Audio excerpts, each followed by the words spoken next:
Once again, welcome to CAHN Health Hour. This has been running since May, the beginning of May, and this morning we're delighted to have Dr. Izzy Omoruyi, who is a GP in Berkshire. You know, she's been a GP for the last 5 years. She will be introducing herself, but also taking us through. Good morning, everyone. Once again, welcome to CAHN Health.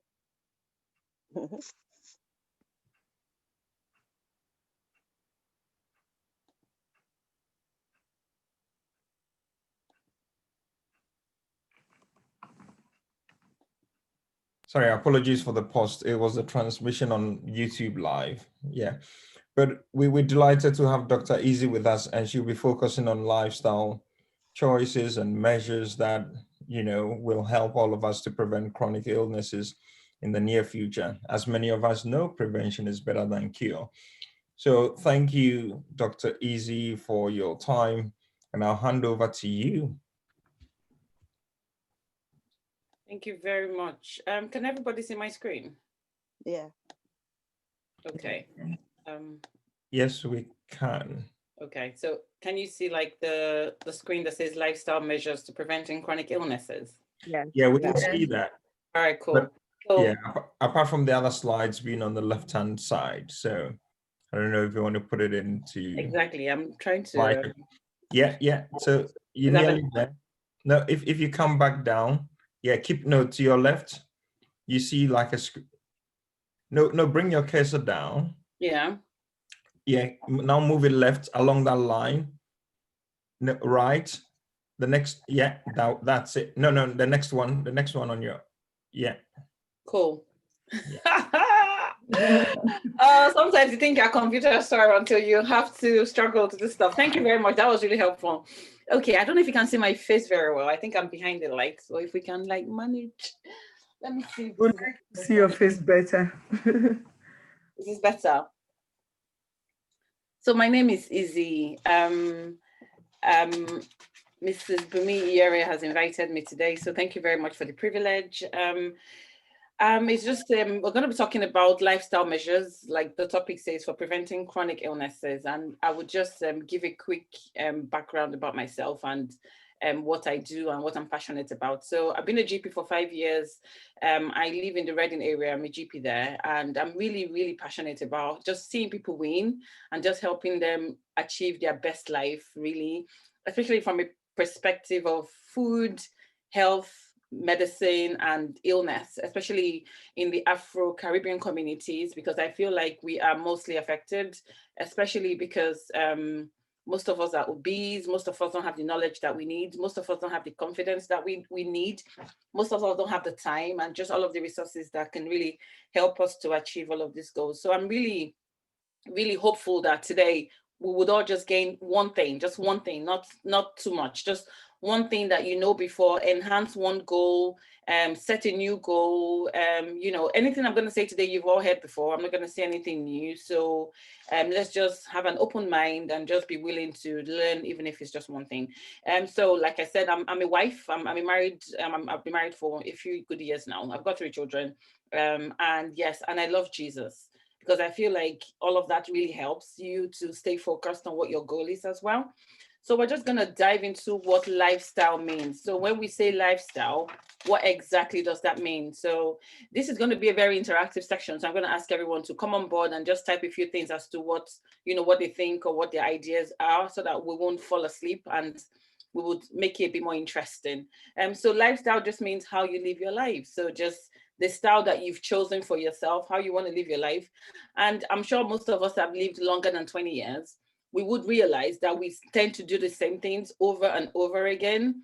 Some people eat the same breakfast for 10 years. Some people have the same lunch. Some people have mostly the same dinner. It's just repeatedly, we just do the same things over and over again.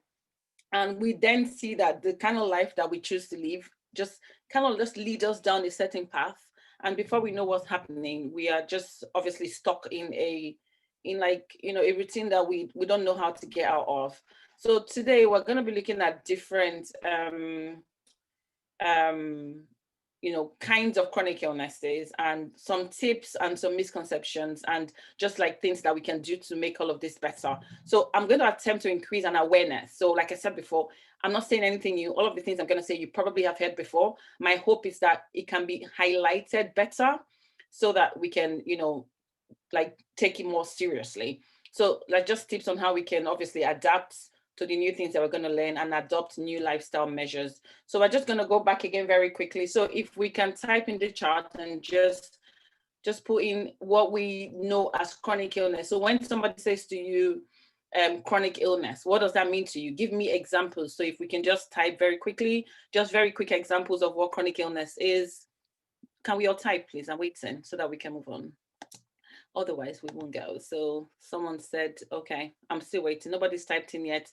So chronic illnesses, let's just type very quickly. High blood pressure, yes, thank you very much. High blood pressure again, yes, thank you very much. There's loads. So any more? Diabetes, yes, thank you very much. Any more? That's 2. Cancer, yes. Anything else? Chronic illnesses, high cholesterol, very good, yes. What else? I'm waiting for one more. Hepatitis, okay. Obesity, thank you very much. I feel like a lot of people don't consider obesity as a chronic illness, which for me is really difficult because obesity is a serious chronic illness and is one of the main chronic illnesses. But I think it's like something that we just, sorry, excuse me. I'm looking for my sheet of paper. 1 second. I feel like it's something that we all just we're not aware of, so to speak. So yes, so obesity is definitely one of the chronic illnesses, and it is a really significant one. So that's a list there. Let's come out of this and move on to that. Okay, so yes, so obesity, hypertension, diabetes, heart disease, osteoarthritis, gout, cancer, erectile dysfunction, depression, and a long list of other things. There's so many others that fall into that category. So all of these things, a lot of people have had it for such a long time. And I like to always look at chronic illnesses like a middle point. So a lot of us are in the middle point and a lot of people are like in the end range. So they have all of these chronic illnesses. The goal is to come back to the middle point. So the goal is to start to do all of these things better so that you can start to drop your medication doses, drop the number of medications that you're taking, and begin to work your way towards healthy living. And for a lot of other people as well, they are already living healthy, so they are in the middle point. The goal is to stay there. So your goal is not to graduate to, the chronic illness stage. So wherever you are on the spectrum, my hope and my desire is that we would all continue to gravitate towards the middle point and continue to work towards staying healthy. Are we together? Yes, okay, good. So I think before we obviously start to talk about all of the nice stuff, one of the main things that I like to really talk about is that there's a lot of perception and a lot of lack of responsibility taken when it comes to living healthy. For example, for most people, maybe somebody cooks your meals, it's just it was how you saw your mother eat, it was how you saw family members eat, and just different things that our work schedule that just really eats into the way we live our lives. So one of the first things I like to say is that we have to develop a healthy mindset. And that doesn't mean that you must be really slim and look like Beyonce. It's a beautiful thing to look like Beyonce, but having a healthy lifestyle. I was saying the other time that the first time I actually panicked or like really got worried about healthy lifestyle, I saw a probably 45-year-old, really skinny Caucasian lady. She was brought in dead in accident and emergency. And, the old lady, she was so very, very beautiful woman. You would expect that she had had a heart attack. So she had died because she had a heart attack, but you would expect somebody who was really obese, somebody who, was very unhealthy to be lying on that couch dead that day. But it just brought home to the fact that, regardless of what you look like, maintaining a healthy lifestyle is really important. A lot of people would like just eat chocolates and say, I'm slim. it's not going to matter, but at the end of the day, your cholesterol is really high, your blood pressure is high, but you look really good. So it's not really about how we look, it's the healthy mindset. Like before you put something in your mouth, you want to think about it. Before you drink something, you want to think about it, just the kind of things that we do. And then we have to be patient with ourselves. Some of us who are obese, I was saying to them as well that, if your waistline is bigger than your hip, that's a problem, and that hasn't developed in like overnight. It's been, a really long time. I know an elderly gentleman who told me that when he first came into this country 20, 30 years ago, all he ate for lunch was digestive biscuits, and he would just buy a pack of digestives and munch on that. Afro-Caribbean man doing his hustle, he would eat that for lunch every day. Imagine that. Imagine somebody having to eat a packet of digestive biscuits every day. That's you just happily digging your own grave. And 20 years down the line, you're really obese. But we have to be patient with ourselves. We can still reverse the course. We can reverse the course. So we have to be patient with ourselves. We have to be consistent. We have to continue to do the right thing. Even if sometimes it seems like we are not seeing results, but your organs are seeing results. Your organs are pleased. Your organs are, you will feel your energy change. You will feel you can sleep better. A lot of things are changing, even if we don't look like Beyonce, but we are getting better. Sorry, Beyonce seems to be a reference point today. So another thing is that we need to stay focused on our journey. My journey is not your journey. Some people have had illnesses and has forced them to actually begin to take all of these things really seriously. Some people just do it because people around them do it. Some people, everyone's journey is different, Some people work at night, some people work during the day. So stay focused on your journey. And another thing is to be willing to try new things. A lot of us are very used to eating our cultural meals. We don't like anything else that doesn't taste like what we know, and that's a problem because first of all, most of us have migrated. So we haven't brought everything. And when you live in a different country, they eat differently here. So it's really making sure that we are open to new things. Our taste buds can try new things. I was also saying the time that I would rather eat like broccoli or cucumbers or spinach or whatever it is than have to take tablets. So if my option is to eat a vegetable that really tastes horrible, I would eat that rather than have to swallow medicine that would destroy my body as well. So yes, let's be willing to try new things. And so we're just going to quickly look at some common misconceptions, and so another very quick exercise, just some common misconceptions that we have heard over time, in our lives that we think have held us back or have given us an excuse to stay where we are. So if we just type again, just common misconceptions, what we think, we just like, what are the things that you've heard before that a lot of people just flies around. How do you go back there now? Oh, yeah, there we are. Okay, cool. So chats. Yeah, thank you. Someone said Parkinson's disease. Yeah. So what are the obesity is hereditary? Obesity is hereditary. Yes, very good. Yeah, we all will say like, yeah, I'm fat because my mother is fat. This is how we are in our family. That's so not true. Anything else? Anything else? Anyone else that has something? Come on, guys. It just makes it a bit more interesting when everyone is chipping in. Anything that you've heard that, seems to be like a real problem?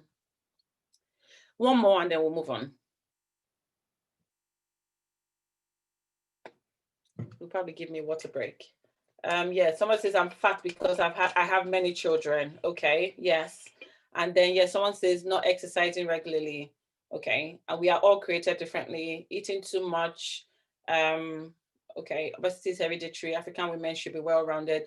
Only smoking at parties, and they say it doesn't matter. Eating late at night. Okay. All right, cool. Thank you very much. So those are really helpful. You hear a lot of people say things like, I like my women fat. You can't be only fat people have high cholesterol. Thin people do not have high cholesterol. There's all of this. There's another one I wrote here that chronic illnesses can never be cured, and that you must only take medicine. The only way is just to keep adding more medicine. You have to go to the gym to exercise. Like, that's so not true. You don't have to go to the gym. And another one is education doesn't have anything to education, the more educated you are, the more likely you are to live healthy. That's such a lie. I've seen a lot of educated people not live healthy, which just tells us that it's a mindset thing. Yeah, do I have anyone here? Yeah, we've already talked about the one that, yeah, and then you must give up everything that you like. So for you to live healthy, you can't eat anything that is unhealthy. That's so not true. The whole idea, the goal is to do things in moderation. So you can eat everything, but in moderation, and you can always adapt everything to a healthy version. You know, like yesterday I had sweet potato, and rather than fry it, I fried it for my kids, but I just threw mine in the grill. And you know, I was very proud of myself because the one that was fried was so yummy, and then the grilled one was yummy, but not as yummy. But you know, they are kids, they can eat yummy stuff like that. I can't. So it's just that tweaking. So we can still eat lots of things that we like, but also it's just, you know, to make sure that we are eating the best version of it so that it can do our body good. And another thing is, another misconception is when we eat vegetables, we only eat them like cooked. So like vegetable soup, you know, we're going to talk about that down the line as well. Just knowing that, you know, when we eat vegetables, eating vegetables, we should aim to eat raw vegetables. Like real raw vegetables is what will give our body the nutrients that it needs. Okay. So we're going to move on quickly to practical tips. So practical tips, I'm just going to talk about it in different ways. So we'll just go on to just some of the things that we can do, that would actually help us, to achieve our best life. So number one is smoking. There isn't much to talk about smoking. The best thing with smoking is just to stop.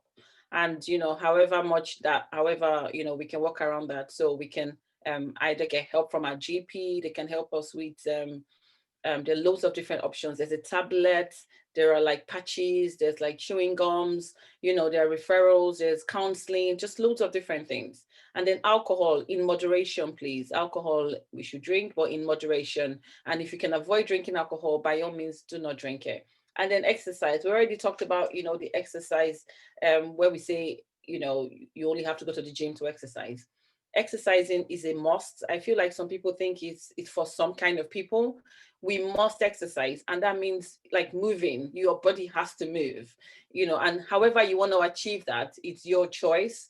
A lot of people have knee problems, so you can't expect them to do high intensity exercises, but most people can walk around. So a 10-minute walk every day, and then after a month you increase it to 20 minutes, after a month you increase it to 30 minutes, after a month you increase it to an hour. The goal is, sorry, can you excuse me? Somebody is really ringing my bell very loudly.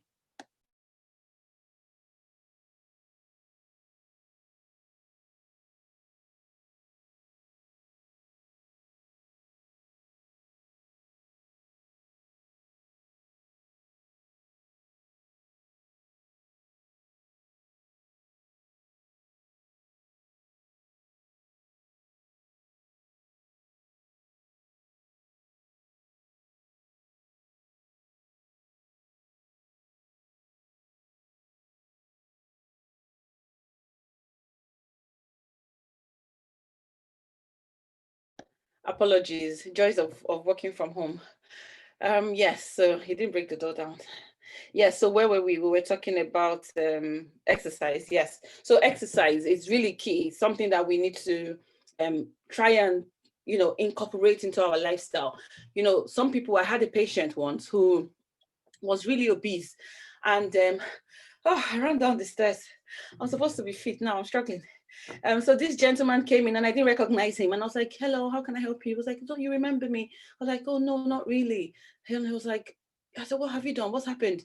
He had lost so much weight. I said, what did you do? He said he changed his job. So he had this desk job. And then because obviously he was struggling with his health, he got a post office job. And this gentleman will walk around the whole of, I trained in Wigan. He will walk around the whole of Wigan. And, you know, he lost so much weight. So for some people, that might just be your option. You might just want to, you know, consider changing your job to something more physical. I have an older lady who is like my really dear friend. She does domiciliary care. So she goes around from house to house, and she's almost 65. You know, she's amazing. You know, that belly fat in our hip region has gone down so much.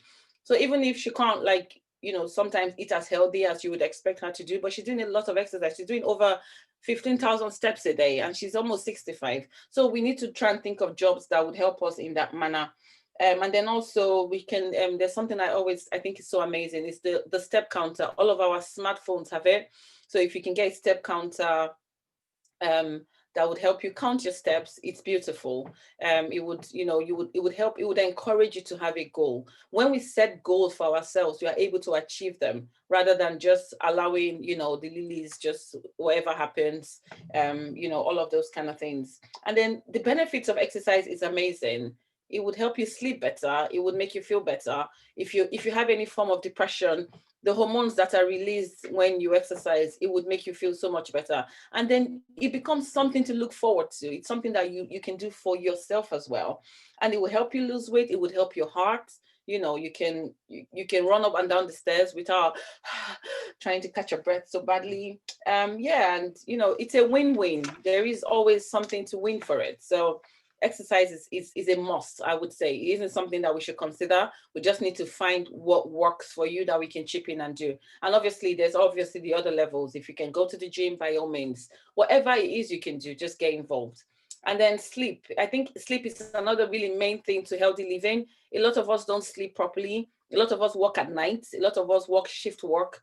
And and then a lot of us drink too much coffee. I don't think I have that there. But coffee is such a big thing that it breaks our sleep, messes it up, just the same way alcohol does.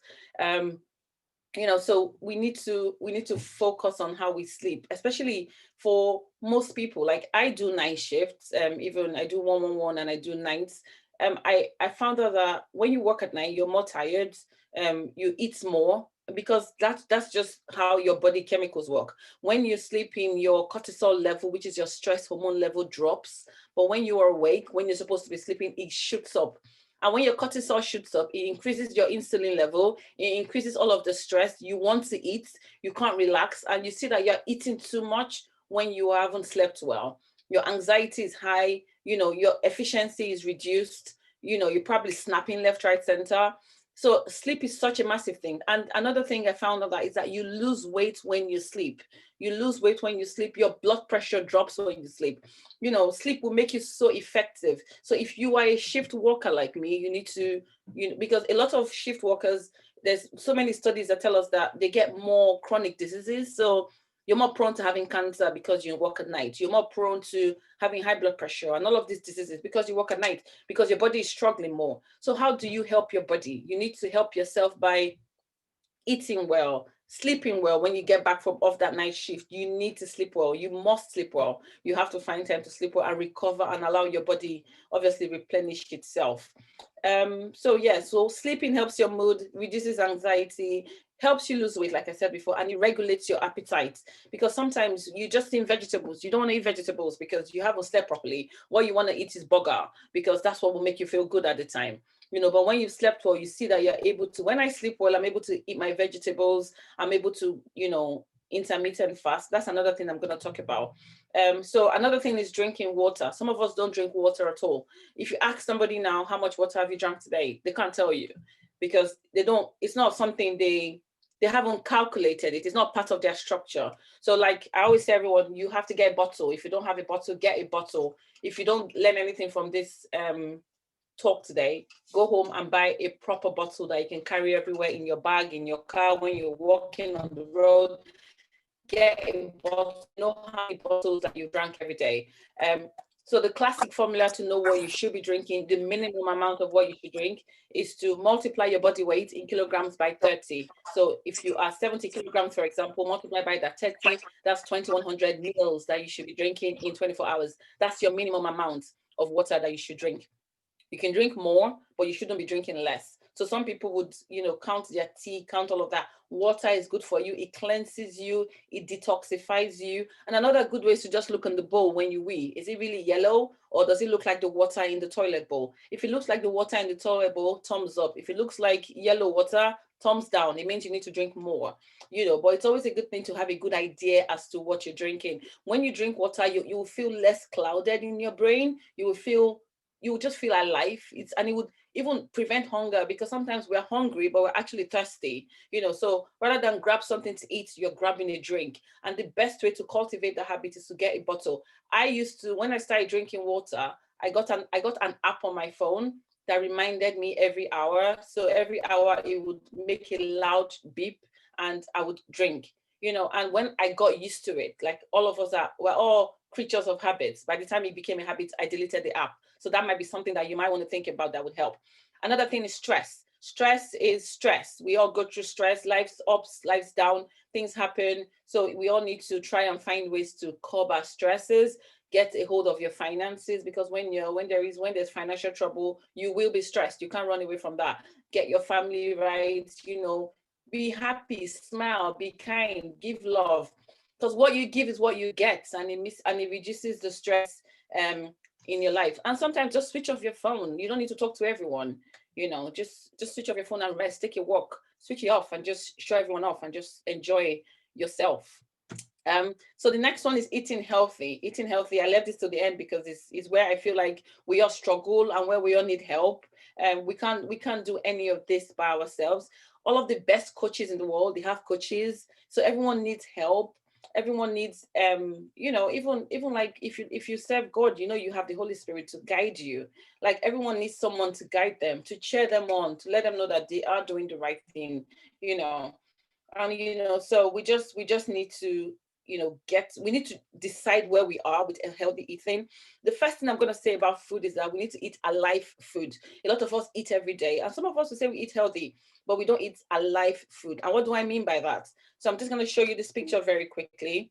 Alive food means that something that hasn't gone into the fire. So if you look at these two bowls, one is with vegetable soup, the other one is spinach. They are both spinach soups, but one is raw. So what your goal every day is to attempt to eat some form of alive food. That's what would heal your body. Alive food would heal your body. It's amazing. It would heal your body. Once you stick it in the fire, it's still okay, but you've killed it. So rather than say you eat vegetable soup and that's what you eat every day, if you can just tweak it a bit and stick in some alive food in your diet every day, eat alive food. So whatever that is, raw cucumbers, raw carrots, eat raw is what I'm saying.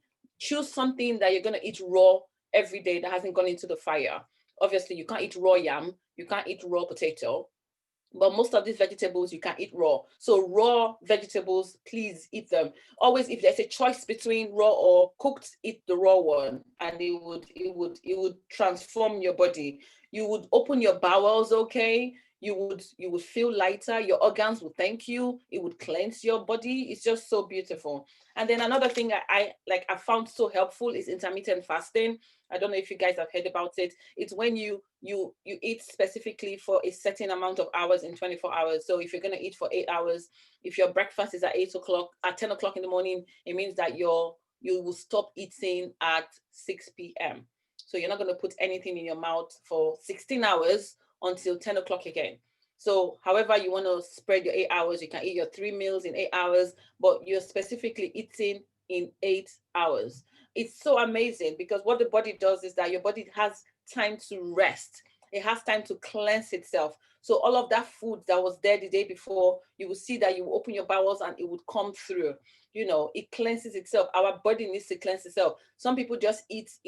And this was really nice because it became a real thing for me. When I used to do 9 shifts, I would take an apple, take like a banana and say, you know what, when I feel hungry, I'm going to eat one small apple and eat one small banana at 2 o'clock in the morning. What you're doing to your body is that it's constantly working. Or maybe you drink a cup of tea, there's milk in there and it's still caffeine as well. What you want to do at night is just drink water. You don't want to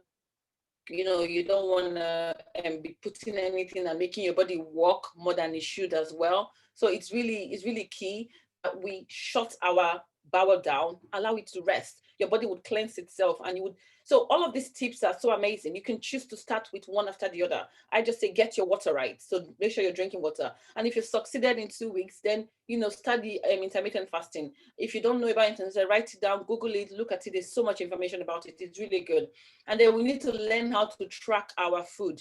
Some of us don't know what we eat. We don't know how many calories is in that shortbread stick that we've just chucked in our mouth. We don't know how many calories is in one stick of cucumber. We don't know, we don't know any of these things. We just eat. Food is such a minefield. It's such a minefield, sorry. We need to be able to understand what we eat. So the more relationship you have with your food, the better it will serve you.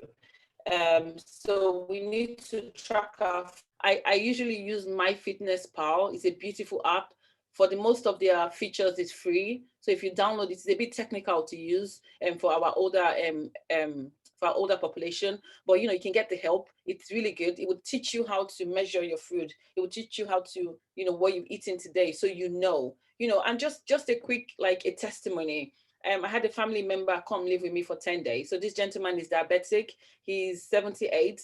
And he's an elderly person. He's Afro-Caribbean. He's been hustling in this country for 20, 30 years. And, I just said to him, come and live with me. Let's see what we can do and help you. And he came 10 days. While he was in my house, he was on insulin. He takes insulin for his diabetes. He was taking 26 units in the morning, 26 units in the afternoon, and 28 units at night. When he was leaving my house after 10 days, he had reduced his insulin to 16 international units in the morning, 16 in the afternoon, and 18 at night. And what did we do? We didn't do anything magical. We just measured what he ate, stuck to a certain calorie level, gave him a lot of, just made sure he was eating healthy, raw, nutrient-rich foods. And it was so beautiful. He was amazed, but that's not what you hear when you go to the clinics. When you go to the clinics, a lot of people, I start them off on 668, and it just keeps increasing. In 10 years, people started off insulin at 668. Now they are taking 30, whatever. They just keep getting worse in their health. The goal is to continue to get better. So even if you're diabetic today and you start to eat well, you can actually stop being diabetic. A lot of patients are diabetic on food diet alone. They'll say diabetes on diet control. Some people, you can't control your diabetes with diet. Even your blood pressure, because the more your body heals, your blood pressure will start to reduce. So that's something for us to take away. And then also, I try to encourage everyone not to eat processed food, because all of this might sound really complicated.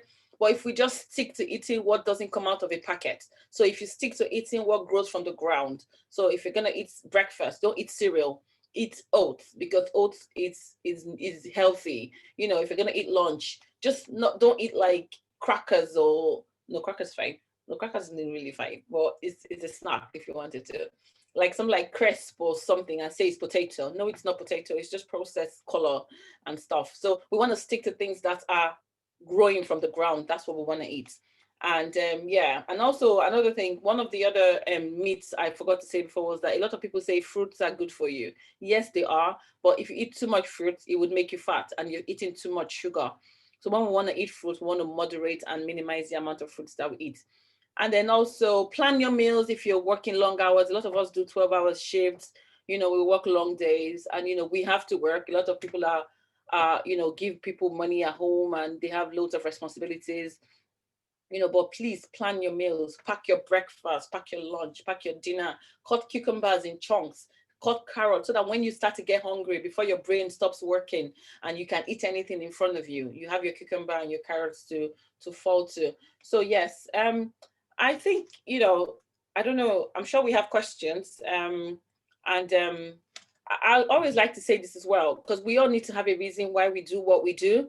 Because, sometimes it's just talk. When you hear things like this, the fact that you're here means that, you want change, you want to see something change. And maybe, like I really hope and I pray today that you gain something and it stirs up something inside of you. But we all have to have a why. Your why might just be because you're not well and you want to live better. Your why might be because, some of us have kids, like you were a bit older when you had children. You want to still be able to run around and look after them properly and all of those kind of things. So it's just really knowing what your why is and just making sure that you're continuing to stay focused and continue to journey this journey. So I think I've spoken a lot. So if we have any questions, we can, I don't know how that's going to work, but I'll allow the gentleman moderate that. Thank you.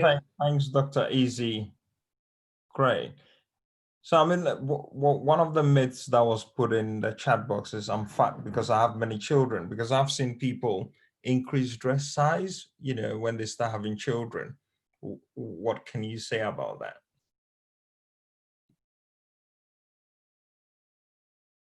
Okay, yes. So I think obviously having kids is hard. There's a lot of okay, someone said what's the name of the fitness app? It's called let me just reply that. It's My Fitness Pal. I'll just type that there. It's called My Fitness Pal. So if you just go on the yeah, someone said we lose weight while we sleep. Yes, we do. You have to sleep. Sorry, I'm gonna come to your question. And there's somebody said I drink lots of water but more at night. Is that okay? Yeah, it is okay, but if it doesn't make you wake up, I don't like my sleep being broken. So if it doesn't make you wake up at night, that's absolutely fine. Avoid if possible, eat raw vegetables, practical tips. Okay, what I got here, eat what I like, but in moderation. Okay, eat raw vegetables, practical tips, avoid if possible. Yes, good. All right, so yeah. So a lot of us, so having babies is hard on the woman's body because all of the hormones would make you put weight on. And especially we have that mindset as well again. It's another misconception that we are eating for two. So we kind of like eat what we like, we eat anything. And in pregnancy, you get a lot of weird cravings. So the tendency to put weight on is there. Well, I would say I've had 3 children, and it is a struggle. My youngest child is 7, and I feel like after almost 5 years before I was able to achieve maybe my body back again to how it was before I started to have children. But it is a journey. So I would say just continue to work this journey, continue to walk the path. And what does that mean? So you have 1 baby. While you're pregnant, do not stop exercising, do not stop eating healthy, because some people stop exercising once they get pregnant, which is so wrong. Because when you continue to move your muscles and just carry on doing what you do, just minimize the intensity. So rather than lift weights, now just do walks, rather than run, just walk, just all of simple things. So when we are pregnant, let us not stop exercising. Let us not stop eating our vegetables. Of course, we'll have our odd days. And then when the baby comes, breastfeeding is amazing. When you breastfeed, you actually lose weight. So let us aim to breastfeed. And then as soon as that's over, we move on to the next. Let's continue. It's such a consistent thing. But they say Rome was not built in a day. Is when we stop because we have an excuse to stop in the name of pregnancy, is when we become fat, and then we have a problem. Somebody said, good morning, doctor. Good morning, Sherry. Thank you for the beautiful presentation. Thank you very much for listening. Can you confirm how healthy yam is as it is from the ground? But I keep hearing different opinions about both negative and positive about this food. So yam is an amazing food. I love eating yam. I literally eat yam like every other day. But the goal of eating yam is that you have to eat 1 slice. So all I do is eat 1 slice, and it's a small slice. I weigh my food. I weigh everything I eat. So I eat 120 grams. So if I want to eat pounded yam, I have a food processor. So if I wanted to eat pounded yam swallow, I would only pound my 1 slice, and that would just be like a really small amount. So if I desperately wanted to eat pounded yam swallow, well, I eat cabbage swallow or cauliflower swallow now. So that's amazing. Yeah, so yam is good. I love yam and stew. I love yam and egg. I love yam and vegetable. I love yam and beans. It's so yum. Yam is so amazing. So please eat your yam. Just eat 1 slice. Don't eat too much. Any other questions, please? Yeah, could you stop the screen share so that we can see your face? And Oh, sorry. How do I do that? that's Okay, all stop right. share. Okay. Great, it's better now. Oh, Right. this is one a clearer view. Yeah, okay. Yeah. So another question. It appears that sleep is incredibly important from what you say. How much is enough sleep? And for those who have difficulty in sleeping, what tips do you have for us? Yeah, so sleep is so good. Like I said, you have to sleep. And I think it just depends on where you are. Some people don't sleep, maybe because of their job. I was talking to one of my pastor friends the other day, and he was saying how he prays at 12 o'clock and then wakes up at 4 o'clock to pray, or he prays to 1 o'clock sometimes. And I was like, okay, so he doesn't literally get any sleep. So you need to decide for yourself what works for you. I had another friend tell me that she wakes up at 2 o'clock to join a prayer meeting, 2 o'clock in the morning every day. Like, I know Jesus is amazing. Jesus is the best thing that ever happened to me. But I'm sure he would probably feel for your sleep. Like, please sleep. So I think whatever works for everyone. If you drink a lot of coffee, stop. if you are very stressed and anxious, that takes a lot of people's sleep. Please just, deal with what's causing your anxiety and sleep. If it's work, try and organize the schedule, take a day off. Sabbath day, everyone needs to take a day off because they need to rest. Sleep. We need to sleep. So our situations are different, but we need to sleep. It's so important, because if you don't sleep, you will get high blood pressure. High blood pressure, a lot of people get high blood pressure because they don't sleep, and just many other things that just go off.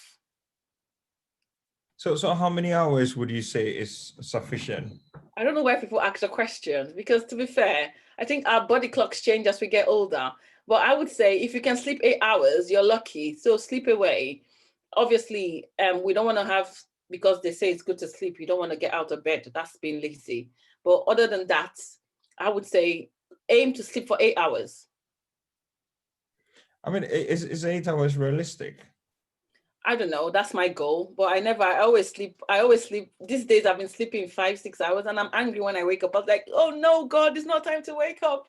But I'm awake and there's nothing I can do, But I think it just depends on where we are and the level of maybe activities that we're doing in our lives at the time. So really and truly, we all have a goal, don't we? But the goal is to sleep 8 hours, even if it's not achievable, but sleep 8 hours.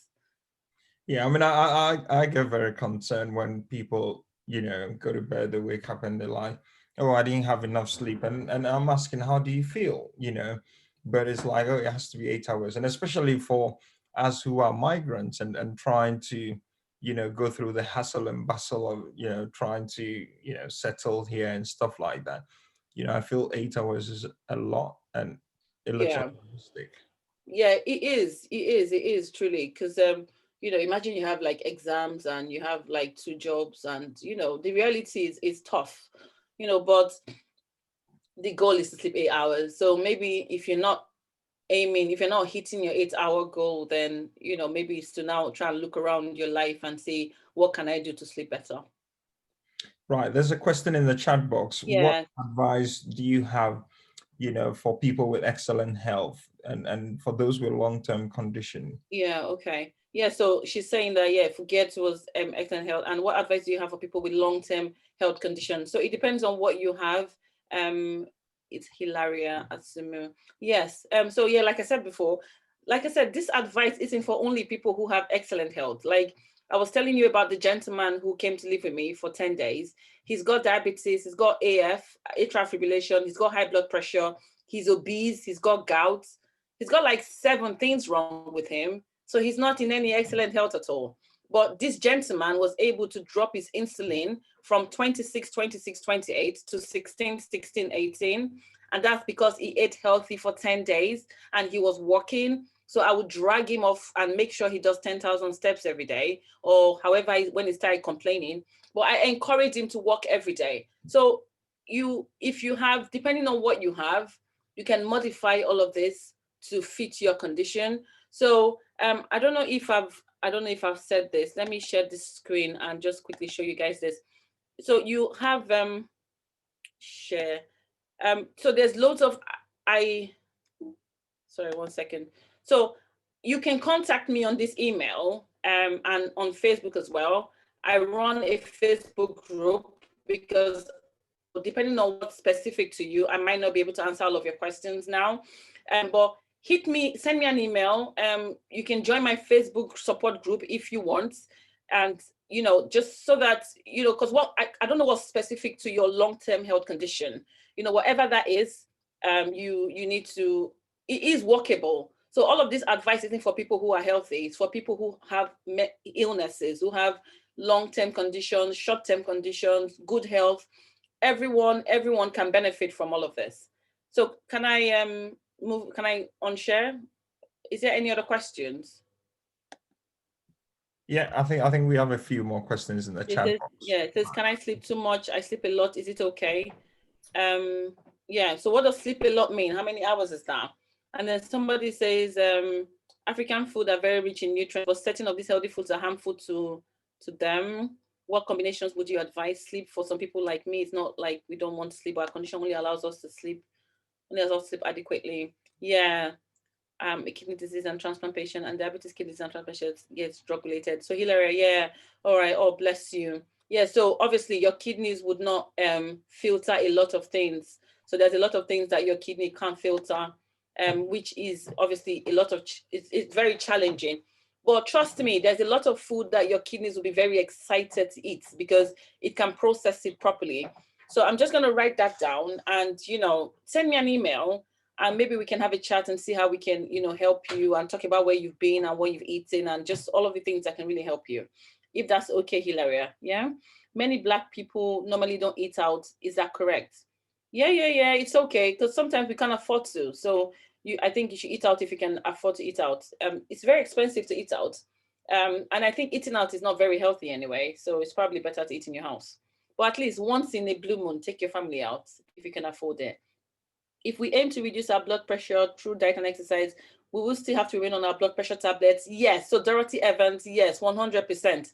So what I say to patients is they're very unwell, please take your medicine so you don't have a stroke.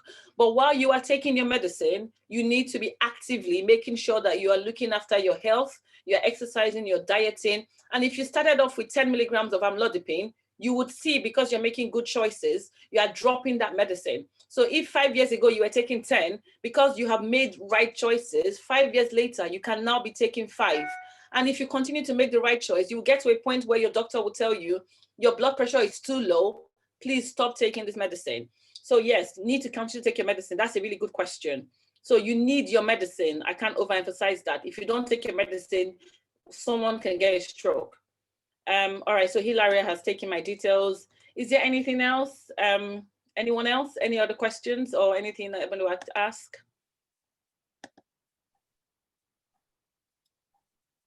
I asked a question in chat. Okay, what's your question, please? Many Black people don't like to eat outside their homes. Is it correct? Yeah, I was saying, like, some people can't afford it. Like, some of us can't afford to eat outside our homes, and that's okay. And I feel like, when you obviously, if you can't afford to, and maybe if you're really trying to watch what you eat, it's probably best to eat at home because you're sure of how much oil they've poured in, you're sure of how much grease they've put in, it's good olive oil rather than, recycled oil. So it really, it's up to you, really. I think it's a personal choice.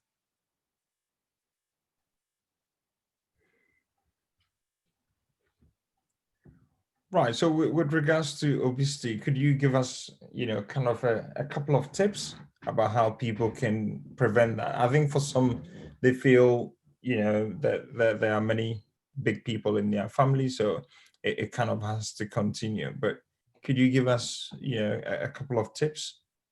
Okay, so I'll just quickly summarize what I said before. So if you are obese, which means that if you weigh more than you should on the scale, and also if your waistline is bigger than your hip, so the first thing you want to do is know exactly what you weigh. You want to take a summary of where you are, and then you want to actually draw a plan as to how you want to achieve these goals. You want to be consistent. So, you can't just, some people want to go on this massive imaginary, fad diet, take a tablet here, drink this, drink that. All of that won't work. It would work for a few weeks or a few months, but if you don't change your mindset, if you don't change your lifestyle, if you don't change your habits, you're going to go right back to where you started from and even worse. So really and truly, it's your mindset. You need to change your mindset first. When I started losing weight, so when I had my babies, I pulled up like almost 2 stones. That's like 12 kilograms. And when I started that journey, I had to pray because it's mind over matter. You want to eat healthy, but you don't want to eat healthy. You want to lose weight, but it's just so difficult. So I've always asked God to help me on this journey, so that I can do it properly. We've already talked about eating vegetables that are raw rather than cooked, drinking your water, sleeping properly,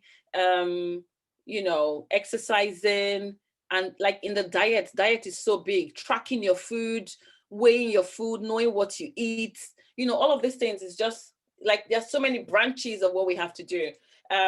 Yeah. So I don't know if that helped, because that's all I've been talking about since we started. Is your name Ovo? Right. So the other question, as we, draw to a close. How can stress be managed in reducing blood pressure? How can we manage our stress levels? Okay, I think it's just not to stress. So some people are just having money problems. Please sort your money out. Some people are working too much. Please take care of yourself, because if you're 6 feet under, that work will still carry on. Some people just always fight with everyone. Please be kind. Some people are always angry. Please smile. It's just all of these small things. Don't fight with your husband if you have one. Be nice to people around you. Smile a lot. Forgive people. Some people have things in their heart that they haven't let go. It would make your blood pressure go up. Just forgive, be happy. We are here today. A lot of people died yesterday. Just see life from that perspective and pray. Like I pray. If I'm worried, I pray. Ask God to come and help you. Give him all the problem, and then you just chill. So I think it's a journey as well, because a lot of people don't know how to manage stress. Let's learn how to manage stress. Let's learn how to, do all of those things right. Yeah, and just trust God to carry your problems for you, and start to fix the problems. If you have money issues, fix your money. If you spend too much money when you don't have so much money, stop spending money and, save money so you don't stress about money. If you're working too much, reduce your hours, because, stress means different things to some people. I have a younger brother who panics a lot. And because he's so excellent in what he does, even when he's excelling, he's still panicking. I'm like, what's wrong with you? So that's just weird. Like, he's doing so well, but he's panicking because he wants to do even better. So like, stress means different things to different people, So let's just identify what's the root of our stress, and let's address it and be honest with where we are and begin to walk in the right direction.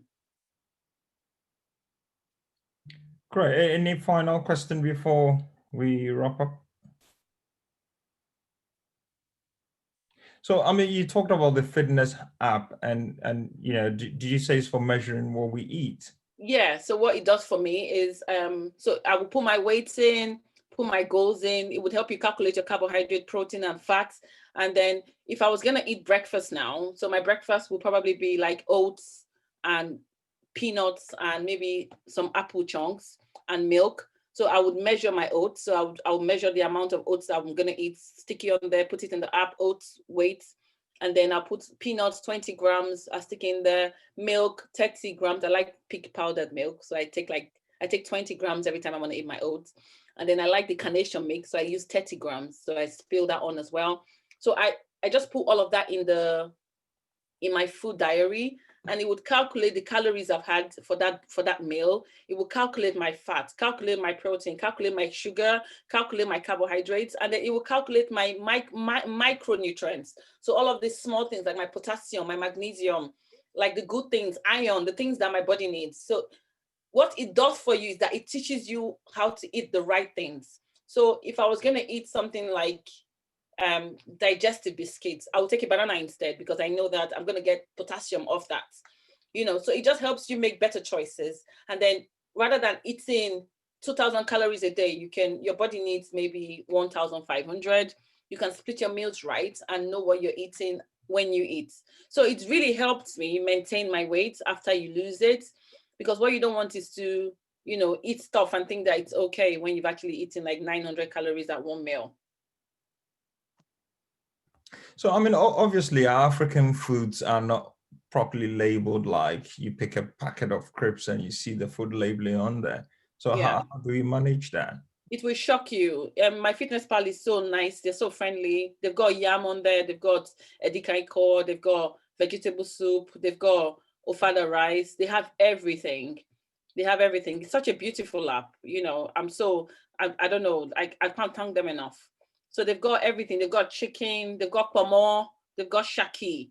They've got anything you want in there. It's in there. It's just a bit technical to use, but yeah. Someone says smile is medicinal. Eating cooked vegetables is not bad, such as broccoli. Yeah, very true. I have another question. Why do you think many Black people have CVD related conditions? I think, first of all, obviously, I don't want to say we're more prone to it, but because everyone's prone to it, but some Black people have like family history of illnesses, so that's already a problem. But I feel like, so some of us, like, just the way we live our lives, the kind of food we eat, we migrate here, and we still keep eating pounded yam and palm oil soup like constantly. We don't, our minds don't migrate. So we only just bring our bodies physically, but we don't learn. We don't, like, we still eat jollof rice like in massive quantities, and like we don't have a culture of exercise. We don't have a culture of resting.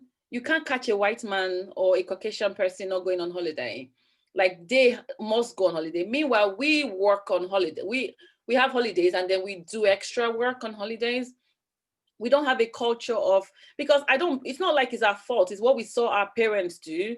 We are so used to work, work, work, work, work. We don't rest. We don't eat our vegetables. So all of those things come together, and there's a high level of stress on Black people. We are living here, we're paying our bills here, and we're looking after a whole village at home. You're sending money back home. If you've not paid this person's school fees, you've not paid that person's school fees, you're just one person.